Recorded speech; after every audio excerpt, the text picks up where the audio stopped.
Hello नमस्कार, मी मोनिका स्मित and रिधूची mamma या YouTube चॅनलमध्ये तुम्हा सर्वांचे अगदी मनापासून स्वागत करत आहे। तर आज आहे सोमवार आणि आजचा व्हिडिओ ताईंनो तुम्हाला आजच येत आहे, कारण 2 दिवस खरंच खूप बिझी गेले, ते तुम्हाला व्हिडिओच्या शेवटी बघायला मिळणारच आहे। तर सकाळी सकाळी उठल्याबरोबर छान अंगणाची साफसफाई मी करून घेतली, झाडलं, पाणी टाकलं आणि रांगोळीसुद्धा काढली, कारण तुम्हाला माहिती आहे की करता करता खूप वेळ होऊन जाते आणि 9 वाजता रांगोळी काढायचं म्हटल्यावर ते पूर्ण पाण्याचा अंश जो आहे तो खतम झाला तिथला, की मग ते त्याच्यावर रांगोळी बरोबर उमटत नाही, म्हणून मग मी लागल्या हातानेच तिथे रांगोळीसुद्धा काढून घेतली। आणि आता वाजलेले होते 6:30, झाडतपर्यंत 6:45 मला होऊन गेले।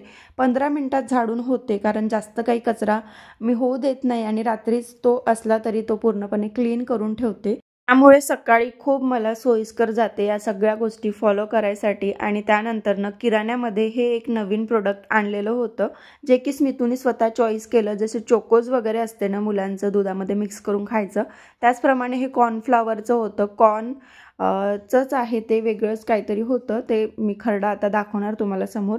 तर छान वाटलं, त्याला आवडलं सुद्धा आणि त्याने एन्जॉय केलं। मुलांना काहीतरी चेंज करून दिलं आणि त्यांना ते हेल्दी असेल, त्यांच्यासाठी पोषक असेल तर ते नक्कीच देण्यात फायदा असतो, कारण तेही तेवढ्या आवडीने ते खाऊन घेते, म्हणजे त्यांना जास्त मस्का लावायचं काम पडत नाही। त्यानंतर आज मला बनवायची होती डाळ भाजी, आणि डाळ भाजी कसं टिफिनला नाही देता येत, थोडंसं पातळ पडते ते, त्याच्यामुळे त्या डाळ भाजीच्याच कुकरमध्ये मी 2-3 आलू लावून घेतले, कारण आलूची चटणी वगैरे कसं असते मुलं आवडीने खाते, त्यासाठी थोडेसे प्रमाणात मी चटणी बनवून देत आहे इथे। तर तेल भाजीच्या अंदाजाने मी टाकलं, ते मला जास्तच वाटलं त्यामुळे काढून ठेवलं, ज्याच्यामध्ये मी डाळ भाजी फोडणी देणार त्याच्यामध्येच। तर इथे थोडं थोडं कांदा, टमाटर, मिरची असं थोडंसं टाकलं आहे, बिलकुल बेसिक असं थोडं थोडं, जास्तही नको व्हायला, कारण मुलांना जास्त स्पायसी आवडत नाही। त्यामुळे पटकन असं त्याला झटपट आलूची जी चटणी आहे, कुणी कुणी भाजीसुद्धा म्हणते, तर ती मी बनवून दिली।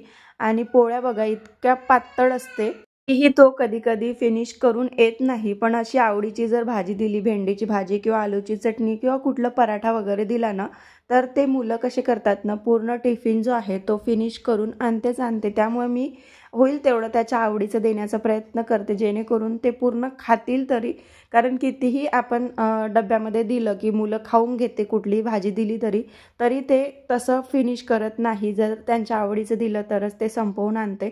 आणि त्याच्यानंतर आता त्याचा टिफिन वगैरे पॅक केला, आणि ते थोडंसं चाललेलं होतं फोनवर, नेऊन द्यायचं नाही द्यायचं, त्याच्यामुळे मी तयारीतच होती, कारण सकाळच्या वेळी त्याला वेळ नको व्हायला, कारण माझं आवरून राहिलं तर मग पटकन मी नेऊन देऊ शकते म्हणून। पण त्यांचाच फोन आला आणि मग ते नेऊन द्यायसाठी घरी आलेले होते, म्हणजे सुट्टीच झालेली होती पूर्णपणे, नाईट ड्युटी असल्यामुळे। तर इथे रिधू बघा, तुम्ही बघू शकता की स्वतःच्या हाताने स्वतः सँडल वगैरे लावणं शिकला आहे, शूज पण तो लावून घेतो, आणि जायची गडबड म्हटल्यावर त्यालाही ते गडबड असते। तर चला, आता स्मितूचा टिफिन झाला आणि तो पण स्कूलमध्ये गेला, आता झाली मी रिलॅक्स। तर आताच स्मितू गेलेला आहे स्कूलमध्ये, आणि माझा स्वयंपाक जो आहे तो बाकी होता। आणि यांची नाईट असल्यामुळे कसं झालं ना, यांचं असं होतं की मी नेऊन देईन की तू नेऊन देईन, हे काही कन्फर्म नव्हतं, म्हणून मी पटापट आंघोळ केली, तयारी केली, बघा कानातले सुद्धा नाही लावलेले आहे। आता सोडून येतपर्यंत 5-10 मिनटं लागतेच, 5 मिनटं खूप झाले, 10 मिनटं तरी बनवलेलं होतं। आणि आता पटकन पूजा करते, कारण रिधू आल्यावर ते राहूनच जाईल, कारण त्याचं सगळं व्हायचं आहे। तो खूप उशिरा झोपला, पप्पा घरी नसले की त्याला झोपच येत नाही, आणि तसंही त्याला बरं नव्हतं त्याच्यामुळे। तर चला पटकन आता पूजा करते आणि मग बाकीचं रुटीन शेअर करते। मी जवळजवळ 8 दिवस झाले, म्हणजे मागच्या सोमवारपासून हे रुटीन फॉलो करत आहे। म्हणजे सकाळी उठायचं, साफसफाईचं सगळं झाडझूड करून घ्यायचं, अंगणाची तर होतेच होते पूर्णपणे, पण घरातली सुद्धा झाडझूड मी करून घेते, आणि त्यानंतर आंघोळ करून डायरेक्ट मग टिफिनला लागायचं। तर आता हे घरी आहेत त्याच्यामुळे ह्या सगळ्या गोष्टी पॉसिबल होते, माहिती नाही आता पुढे जाऊन ह्या गोष्टी पॉसिबल होणार की नाही, पण मी करण्याचा प्रयत्न करते, कारण आता रिधू बऱ्यापैकी त्रास देणं कमी झालेलं आहे। म्हणजे त्याचं उठल्याबरोबर रडायचं नाही, दादाजवळ झोपून राहायचं, या गोष्टी तो करतो, त्याच्यामुळे आता ह्या गोष्टी मला रुटीनमध्ये यायला शक्य झालेल्या आहे। आणि असेच तुम्हाला छान छान रुटीन्स मी घेऊन येणार, याच्याही पेक्षा छान रुटीन घेऊन येईन, आणि रेग्युलरसुद्धा होण्याचा मी नक्कीच प्रयत्न करत आहे। बघा देवपूजा करत आहे, खोटी बोलणार नाही। कधी कधी कामाचा मला इतकं ओव्हरलोड होऊन जाते ना की मग ते व्लॉगिंग नकोसं वाटते, म्हणून मग मी थोडेसे दिवस गॅप घेत राहते. पण त्याच्यामुळे माझंच ते नुकसान होत चाललेलं आहे, व्ह्यूज डाऊन होते. कारण बघा किती म्हटलं आपण रेग्युलर त्याच टायमावर व्हिडिओ गेले की तुम्हीही त्या टायमाची वाट बघत असाल, आणि जर 2-4 दिवस आले नाही की ऑब्वियस आहे की आपण स्किप करून दुसरीकडे पळतो, कारण ते आपल्याला सवय असते कुणाचं तरी बघत राहायची, किंवा मग आपला तेवढा जो वेळ असतो आपल्याला रिकामा वेळ तो आपण बघतोच याच्यामध्ये.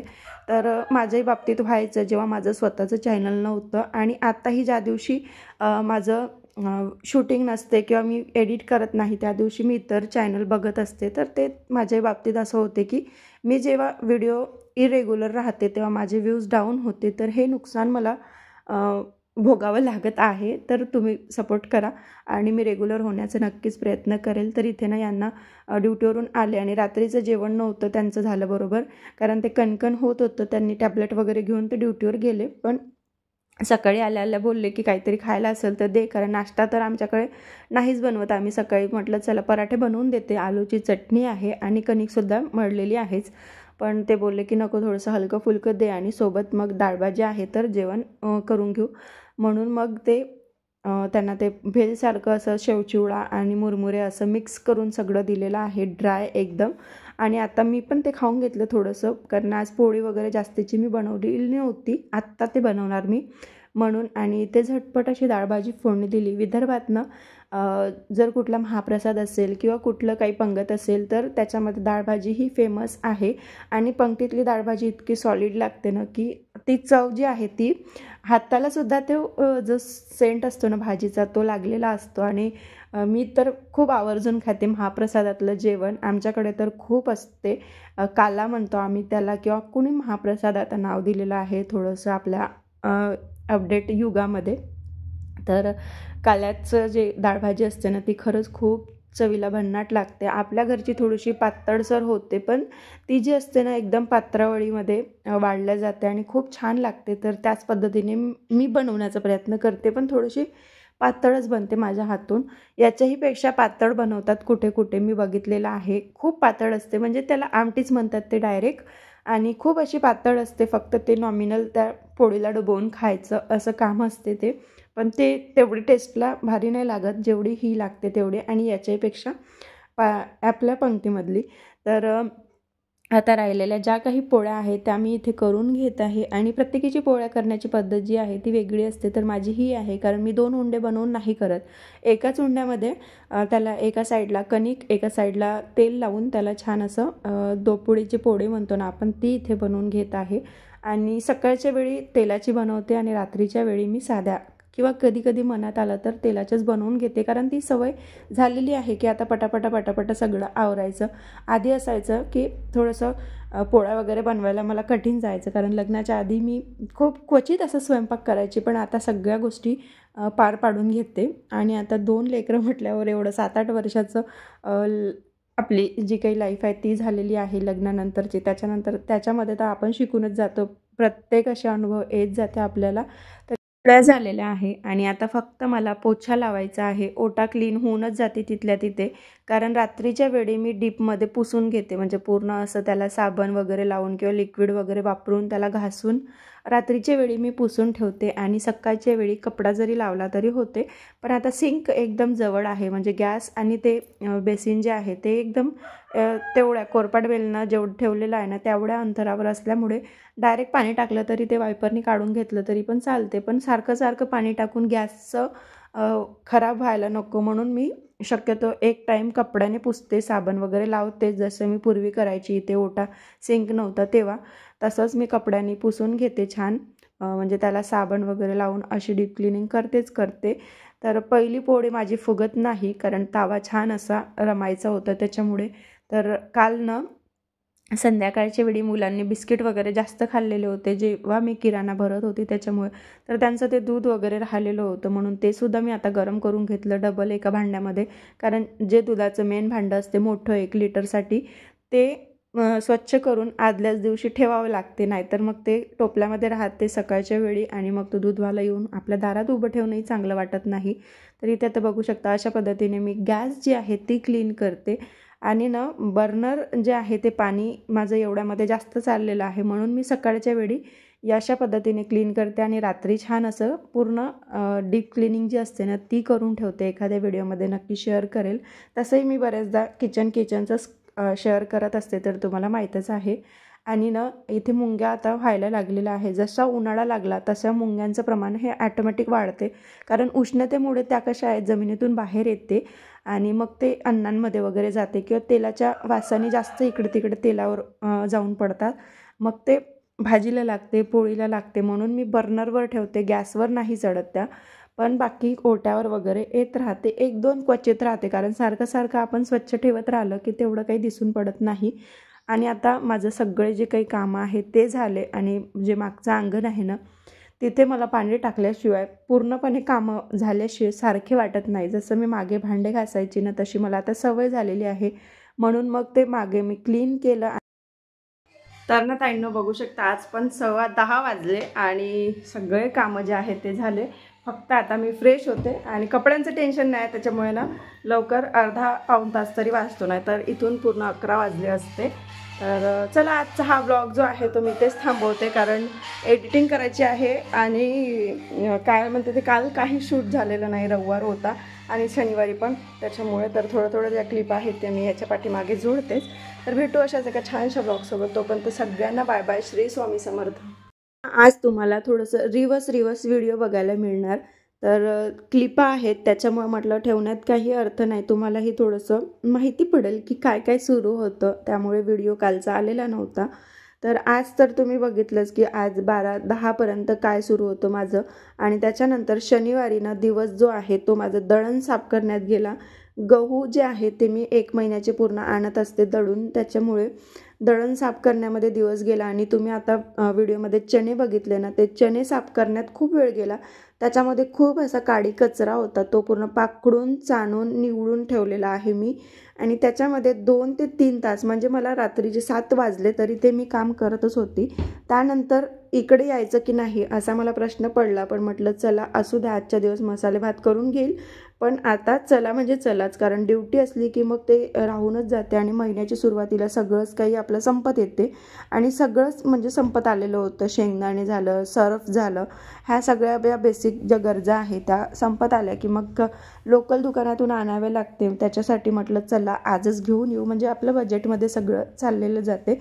पटकन अशी लिस्ट बनवली आणि इकडे आलो. तर इकडे पण माझं तेच चाललेलं होतं की इतका वेळ होऊनही मी असं निरखून पारखून सगळ्या गोष्टी करत होती. आणि त्याच्यात त्यांचा ओरडा होता की तुझ्याचमुळे वेळ झाला. आणि मग मी ते शेवटी व्हिडिओ बनवणं थांबवून दिलं, कारण प्रत्येक गोष्टीत आपण बघत असतो की बाय 1 गेट 1 असेल किंवा मग एक्सपायरी असेल किंवा मग कुठलीही गोष्ट या ब्रँडची आहे आणि तीच गोष्ट दुसऱ्या ब्रँडमध्ये मिळत असेल तर ती स्वस्त आहे का, त्याच्यामध्ये त्या सगळ्या गोष्टी आहे का, ह्या सगळ्या गोष्टी आपण निरखतो. हे आहे ते कॉर्नफ्लेक्स जे तुम्हाला आता इथे दिसलेले आहेत ते मी स्मितूला आता दुधामध्ये दिलेले होते. तर त्याने छान आवडीने खाल्ले आणि छान होते ते चोकोजपेक्षा. तर अशा ज्या काही छोट्या छोट्या गोष्टी आहेत त्या मी इथे घेऊन आलेली आहे. आणि असा होता या महिन्याच्या ग्लॉसरीचा हाऊल तुम्हाला द्यायचा होता, पण ते काही शक्य झालं नाही. असं थोडंसं उलटं होत जाते माझ्या बाबतीत. जेव्हा मी ठरवते की नाही मी आता व्हिडिओ सुरू करते आणि असं करते तेव्हा असंच होते ना. काल जो शनिवार होता तो खूप बिझी गेला, म्हणजे गहू वगैरे साफ करायचे होते. बघा गहू साफ केले आणि गावाकडून यांनी चणे आणलेले होते, तेच करता करता इतका वेळ झाला. त्याच्यामुळे आज म्हटलं संडे आहे, तसंही नाही व्हिडिओ गेला काही प्रॉब्लेम नाही, काही शूट पण नव्हतं घेतलं आणि आज मग पूर्ण सुट्टीच घेतली. तर आता मी व्हिडिओ स्टार्ट केला आता, म्हणजे दिवसभर खाणं पिणं नॉनव्हेजचं होतं ते झाल्यावर आता हे सगळं मी आवरायला घेतलेलं आहे. आणि आता हे ठेवते. एवढं जे साहित्य आहे ते 4126 याच्यामध्ये पडलेलं आहे. 5000चं माझं बजेट होतं, त्याच्यातही मी 900 रुपये हे सेव्ह केलेले आहे. तर चला, बचतीच्या बाबतीत मला खूप काही बोलायचं होतं आजच्या या व्हिडिओमध्ये, पण असो पुढच्या महिन्यात जेव्हा मी ग्लॉसरी आणणार तेव्हा पूर्ण तुम्हाला टिप्ससहित हा जो व्हिडिओ आहे तो येणारच येणार. तर इथे ना दोन्ही मुलं माझे सुरू झालेले होते बिस्किटं खायला आणि रिदूचं बघा मला बघून तो उठून गेला. मला हे बघून आत्ता व्हिडिओत बघून हसा यायला लागला आहे की त्याला ते किती हे वाटत होतं की नाही मम्मीला ते बघायचं आहे पूर्ण लिस्टमध्ये आणि मम्मी आता रागवेल, कारण मी एक पॅकेट त्यांना काढून दिलेला होता.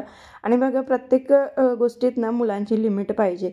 नुसते बिस्किटं खाऊन जर ते खाऊन घेतलं तर मग त्यांचं ते बाकीचं दूध वगैरे प्यायचं आहे किंवा फ्रूट्स वगैरे खायचे आहे, ज्या त्यांना हेल्दी गोष्टी आहे, भाजीपोळी आहे, ह्या गोष्टी राहून जाते. त्याच्यामुळे प्रत्येक गोष्टीत लिमिट मुलांसाठी मी तरी ठेवते आणि त्या गोष्टी योग्य आहे, कारण त्यांच्याही शरीराला ते हानिकारक व्हायला नको. खरं तर कोणी कोणी बिस्किटं निवडच देत नाही, स्किपच करते. पण आता कसं होते ना, स्मितू सकाळी सकाळी गडबडीत शाळेमध्ये जातो, तो 10:30ला त्याला ब्रेक होते, तोपर्यंत नुसतं 1 कप दुधावर त्याचं भागत नाही. आणि काही खाऊन जा म्हटलं 1 पोळी अर्धी पोळी तरी तो खाऊन जात नाही. म्हणून मग ते बिस्किटं त्याच्यासाठी मी ठेवलेले आहे की 4-5 तो दुधामध्ये टाकून खाऊन जाईल आणि त्याचीच ती सवय रिदूला लागलेली आहे. पण तुम्ही सुरुवातीचे व्लॉग जेव्हा बघितले असेल तेव्हा मी काय करायची ना, रिदूला दुधामध्ये गरम गरम छान अशी पोळी मॅश करून ते द्यायची जेव्हा तो छोटा होता तेव्हा. पण आता कसं होते, मी त्याला शेजारी ठेवते किंवा तो आता स्मितूचं बघते तर त्यालाही ते बिस्किटं पाहिजे असते, पण मी लिमिटमध्ये देते, कारण त्याच्यामध्ये मैदा असतो आणि ते शरीरासाठी तेवढं चांगलं नसते जेवढं आपण फ्रूट्स देऊ शकतो किंवा मग बाकी ड्रायफ्रूटचे लड्डू देऊ शकतो किंवा अदर पराठे झाले, काही भाजीपोळी झाली, या गोष्टीपेक्षा तर ते अनहेल्दी आहे. पण ऑप्शन नसल्यामुळे मी लिमिटमध्ये ते देत असते. आणि आता स्मितूनं खूप बऱ्यापैकी मॅच्युअर्ड झाला आहे, म्हणजे आता सेकंडमध्ये जाईल, पण त्याला त्या गोष्टी खरंच समजते की नाही मम्मी एवढं एवढं सांगते आपल्याला तर त्या गोष्टी आपण ऐकायला पाहिजे, कारण त्याचं बघून तो छोटा जो आहे तो फॉलो करतो. आणि ऑब्वियस आहे की मोठ्यांचं बघून जसे आपले मुलं आपल्याला फॉलो करते ना, तसं मोठ्या भावाचं बहिणीचं बघून ते छोटे जे मुलं आहेत ते फॉलो करते. त्याच्यामुळे त्याला व्यवस्थित ठेवणं गरजेचं आहे. तर चला, इथे थोडं तुमच्याशी बोलता बोलता माझा जो काही किराणा आहे तो अर्धाहून जास्त भरून घेतलेला आहे मी, कारण खाऊचा डब्बा वेगळा असते, फरसाण जो काही शेवचिवडा असते, मुरमुरे पॅकेट्स असते त्याचा डब्बा वेगळा असतो, ड्रायफ्रूटचा डब्बा वेगळा असतो आणि बारीक सारीक ज्या गोष्टी असते ना त्या मी आता लागल्या हातानेच इथे डब्यामध्ये भरून ठेवते. म्हणजे जे ट्रान्सपरंट डबे आहे किंवा मग रवा झाला, पोहे झाले, ह्या पण गोष्टी मी तिथल्या तिथे भरून ठेवते. म्हणजे किराणा आपलं भरायचं काम म्हटलं तर ते तिथल्या तिथे असायला पाहिजे, नाहीतर असं चुंगडी भरून एका पिंपामध्ये दाबून ठेवायचं आणि मग ते काय काय वेळेवर बघायचं इथे कुठे गेलं, हे कुठे गेलं. त्याच्यापेक्षा आणल्याबरोबर नाही त्या दिवशी होणार, पिशवी तशीच बांधून ठेवून दुसऱ्या दिवशी काढून त्या गोष्टी तिथल्या तिथे ठेवल्या ना की मग आपलाही महिना छान जातो. आणि बरेच जण मी बघते की जे रवा आहे तो भाजून ठेवते किंवा शेंगदाणे आहे ते सुद्धा भाजून ठेवते. पण भाजून ठेवल्यावर काय होते ना, एक तर ते तेवढ्या कालावधीत संपायला पाहिजे आणि आमचं असं आहे की लागलं तर महिन्यामध्ये 15 दिवसात संपून जाते. कुठला रवा झाला, शेंगदाणे झाले, नाहीतर ते 1.5 महिने पुरतात सुद्धा. त्याच्यामुळे मी त्या गोष्टी करत नाही, उन्हामध्ये वाळवून ठेवते, कारण भाजून ठेवलेल्या वस्तू म्हटलं तर त्या शिजवल्या जाते आणि शिजवलेली वस्तू लवकर संपवावी लागते, जाळके लवकर लागते भाजून ठेवल्यावर. आणि जर उन्हात वाढवून ठेवलं की त्या लाँग टाईम चालतात. आता हा माझा पर्सनल अनुभव आहे, तुमचा काय आहे या बाबतीत अनुभव ते सुद्धा तुम्ही कमेंटमध्ये नक्की सांगा. तर आता रविवार असल्यामुळे त्या शनिवारच्या पेंडिंग गोष्टी मी तर भरपूर करून ठेवल्या किराणाच्या. आणि रविवार असलं की आपल्याला पूर्ण आठवड्याची किंवा मग सुट्टीच्या नंतर आपला जो काही महिना असतो तो चालला पाहिजे पुरेपूर, त्याच्यासाठी महिन्याची तयारी. आता किराणा म्हटलं तर महिन्याची तयारी झाली आणि आता बाजार म्हटलं तर आठवड्याची तयारी. तर इथे आता मी बाजार जो आहे भाजीपाल्याचा तो भरून ठेवत आहे. याच्यावर खूप सारे सेपरेट व्हिडिओ आलेले आहे आणि त्याला खूप भरभरून प्रेम दिलेलं आहे, त्याबद्दल खरंच तुमचे खूप खूप आभारी. आणि तो व्हिडिओ नसेल जाऊन बघितला तर मी आता ना डिस्क्रिप्शनमध्ये ते व्हिडिओज टाकणं सुरू करते, कारण कालच्या व्हिडिओमध्ये मी प्रश्न विचारला होता की तुम्हाला कोणते कोणते व्हिडिओ बघायचे आहे, तर त्याच्यावर आलं की होम टूर दाखवा. पण 2 वेळा मी होम टूर दाखवलेला आहे आणि होम टूर दाखवायचं म्हटलं तर बरेच तयारी ही करावी लागते, घराला थोडासा मेकओव्हर द्यावा लागतो आणि ते आता शक्य नाही. त्याच्यामुळे ते व्हिडिओज जे आहे जुने च्या लिंक मी खाली टॅग करते, तुम्ही नक्की जाऊन तिथून बघू शकता ते जुने जे व्हिडिओ आहेत ते. तर इथे ना सगळ्या ज्या भाजीपाला आहे तो मी असा सेपरेट करून घेत आहे. पहिले कटोऱ्यांमध्ये करायची, पण आता बऱ्याच टोपल्या ज्या आहेत त्या जमा झाल्या संक्रांतीमुळे, तर त्याच्यामुळे आता ह्या पण मी यूजमध्ये काढून घेतलेला आहे. आणि अशा पद्धतीने आजचा जो रविवार आहे तो संपलेला आहे. आता बरेचसे कामं जे आहे, भांडे घासणं, झाडू मारणं ह्या बाकीच आहे माझ्या, आणि जेवणंसुद्धा बाकी आहेत. तर हाच होता आजचा व्लॉग. भेटू अशाच एका छानशा व्लॉगसोबत. तोपर्यंत तुम्ही फुल सपोर्ट करत राहा आणि छान छान कमेंट करत राहा. तुमच्या ज्या कमेंट्स आहे ना त्याच्यामुळे मला खरंच खूप छान वाटते. म्हणजे तुम्हाला जी आतुरता आहे ती त्या कमेंटमधून दिसून येते. आणि खरंच खूप छान वाटते मला की इतकं इरेग्युलर असूनसुद्धा तुम्ही परत येऊन कमेंट करता आणि परत ते सपोर्ट करता. तर खरंच खूप छान वाटते. चला तर भेटू मग उद्याच्या ब्लॉगमध्ये. तोपर्यंत बाय.